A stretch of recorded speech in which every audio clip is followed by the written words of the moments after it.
мықты болайық, иманды болайық, рухты болайық. Оразаның негізгі мақсаты қате кемшіліктерді тастау. Бұдан былай бойымызда қандай қате кемшіліктер болса, соған тырысып, сол жәдегідей кемшіліктерімізді тастап, жаман мінезімізді тастап, жүрегімізді мейірімге толтырып, жәдегідей мықты болайық иншалла, еңбекқор болайық, жалқаушылықтан сақ болайық, жаман сөзден сақ болайық, өтірік айтудан, сөз тасудан, ғайбат айтудан, жәдегідей арақ шараптардан, және Алла Тағаланың харам еткен зинадан, басқа да сондай адамның жүрегін қарайтатын күнәлардан сақ болайық иншалла. Алла көріп тұр, әрбір ісімізді Алла Тағала көріп тұр. Сондай кейде мына интернетте де байқап қаласың, жәдегідей ой, ораза бітті деп адамдар мазақ қылып жатады, жәдегідей бір сыр ашып жатады, сондай бір нелер бар. Алла сақтасын, одан сақ болайық. Ораза ұстап, оразадан кейін ой, ораза бітті, енді күнә жасауға болады деген сөз емес. Ораза бітті, енді арақ ішуге болады, өйтуге болады, сөйтуге болады деп олар өз-өздерін алдамаңыздар. Ондай алдауға берілмеңіздер, бұл шайтанның уәсуасынан. Мықты болайық иншалла. Енді міне оразамыз енді басталды. Енді оразасы басталды. Көздің оразасы, құлақтың оразасы, тілдің оразасы, қолдың, аяқтың оразасы. Ертең осы үшін жауап береді. Ертең қиямет күні біз сөйлемейміз, көзіміз сөйлейді, қолымыз сөйлейді, аяғымыз сөйлейді. Олар куәгер етеді. Бұл осылай жасады, осылай жасады, жазаланамыз. Алла Тағаланың жазасы өте қатты болады. Сол себептен баратын жеріміз бір, ертең зиратқа барамыз, жерленеміз.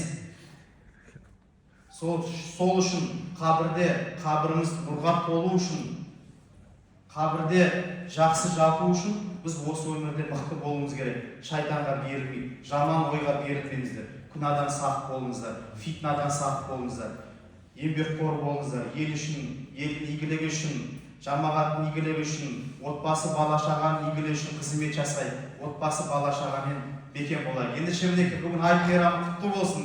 Мінекей бала-шағамызға көңіл бөлейік бүгін, балаларымызға бір жерге апарайық, ағайын туысқандарға барайық, хабарласайық, бәріңіз звондаңыздар, хал жағдайларын біліңіздер. Мінекей осы ораза айттың мақсаты осы, ынтымақ, бірлік, мына бір-бірімізге махаббатымызды күшейту. Ендеше қадірменді жамағат, мына ораза айт мейрамында білесіздер, сыйлық жасау бұл пайғамбарымыздың сүннеті.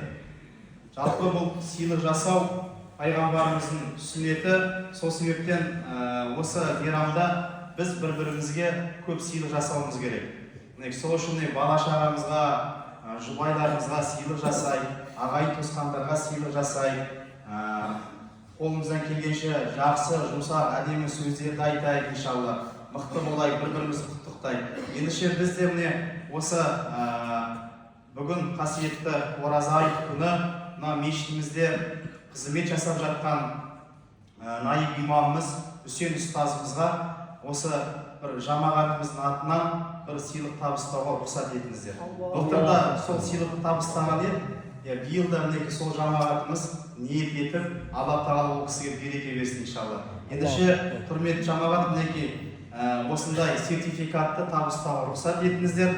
Сертификат құрметті Есмұрзаев Үсенге Мәшһүр Жүсіп мешітінің жамағат атынан умра сапарына жолдама табысталады. Қабыл алыңыздар. Мінекей қасиетті мекенге Аллаху акбар.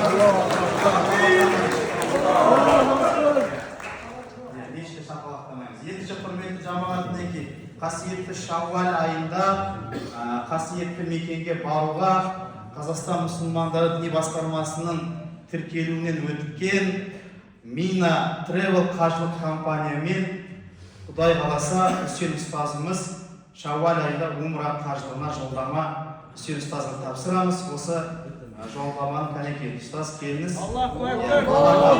Аллаху акбар! Аллаху акбар!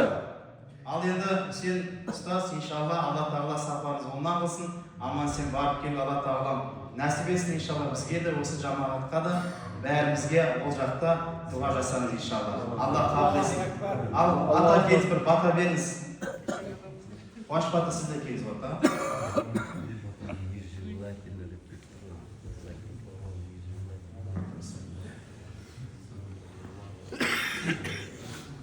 Ya Allah, Allah Muhammed Mustafa sallallahu aleyhi ve sellem paygamberimize adamıza kanırıqna qasiyetli ayt namazda жамап отырған жамағаттың әр қадамдары сауаптан басталады.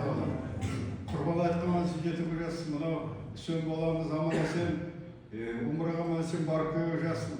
Алла Тағала құт береке берсін, Алла Тағала. Денсаулық берсін мысалы. Я Алла Тағала айтымыз қабыл болсын. Раббана атина фид дуния хасанатан ва фил ахирати хасанатан ва қина азабан нар. Бирахматика архамар рахим. Аллаху акбар.